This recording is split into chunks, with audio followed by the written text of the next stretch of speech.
Hey guys, welcome back to my channel, and we're reviewing the 2019 romantic comedy Last Christmas, which features a lot of the music of George Michael. Although it's not a musical per se, it is more of a romantic comedy. The movie is written by, it's directed and co-produced by Paul Feig, and you've got the screenplay co-written by Emma Thompson. Movie stars Emilia Clarke, Henry Golding, Michelle Yeoh, and Emma Thompson. Fantastic little small cast over there. Emilia Clarke plays Katrina, who is a Croatian immigrant to the United Kingdom. She basically came to the UK with her family to escape the war in what was previously called Yugoslavia. And she's basically kind of homeless because she doesn't want to live with her parents, and she's got a deadbeat job, a small paying job as an elf in a store that sells mostly Christmas ornaments and other kind of Christmas oriented stuff, which is owned by a lady who calls herself Santa, played by Michelle Yeoh, and because she loves Christmas. So Michelle Yeoh is this Hong Kong origin. Santa. She's playing a Hong Kong origin woman who owns the store.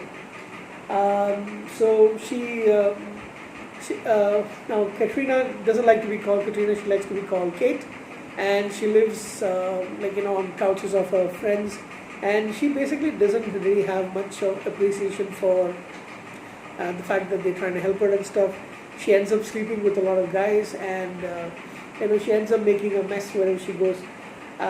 In the latest one, she's with one of her closest friends growing up. Her friend is pregnant. That friend and her husband let her live, but she manages to destroy a couple of things, and gets a guy without letting them. She brings a guy over the very first night, and things like that. The reason for her being so detached from life in person is because she used to be a very good singer. As a child, she went to a lot of competitions, and she was in a choir. How after moving to England, basically her dad, who was a lawyer, couldn't actually practice because he would need to go back to university once again, and he couldn't afford to do it because he had a family to raise. So he became a cab driver, and Kate's older sister became the barrister instead. So basically, she's the other basic thing is Kate is actually recovering from. I think it was over a year before the events of the movie. She's recovering from a heart transplant operation. She had a problem with her heart, and she needed to have an emergency transplant, and there was an accident. She was a matching fit, so therefore they gave her that person's heart. So while the movie seems like she tries to audition for musicals and plays and stuff like that, where basically she tries to give her singing talents. She meets up this guy, this mysterious fellow who follows her, and he takes her around London, shows her all secret passages, goes to all the less touristy parts of London. So she they start having making up a small relationship, mainly based on friendship.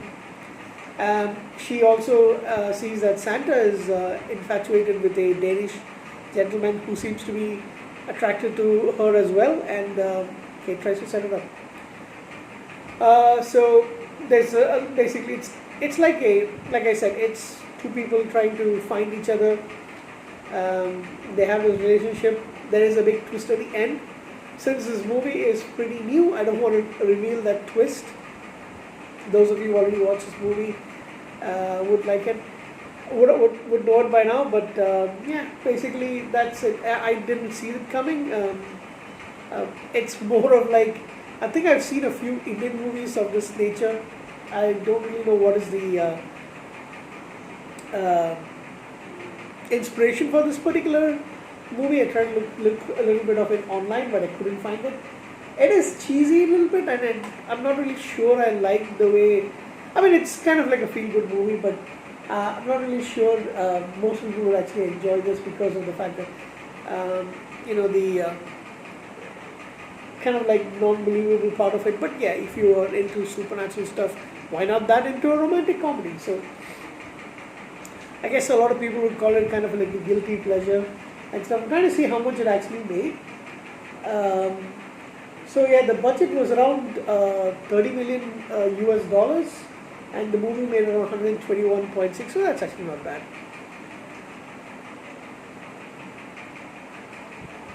There's since Kate is mostly homeless, she's also sees a little bit of bonding experience with the homeless people of London, putting on shows, getting people to actually getting the homeless people off their feet and volunteering with them, getting them to put on a show and stuff like that. So that's I think those are the parts that actually kind of like stay out for me.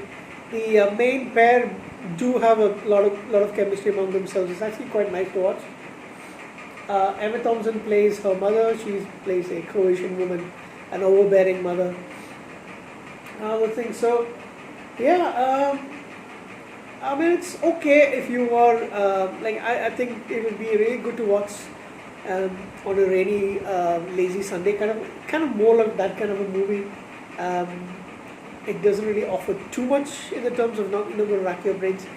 But yes, the twist actually did throw me in for a loop. It was okay. It was pretty good enough to watch. I would give this movie a 7 out of 10. Take it for what it is. It's kind of like a romantic comedy movie. If you're into those kind of stuff, you would definitely enjoy it. If not, might not be a cup of tea. But yeah, I was pretty much okay with it. So 7 out of 10. Good Sunday rainy afternoon watch is what I feel it is. Thank you. Take care. We'll see you again soon.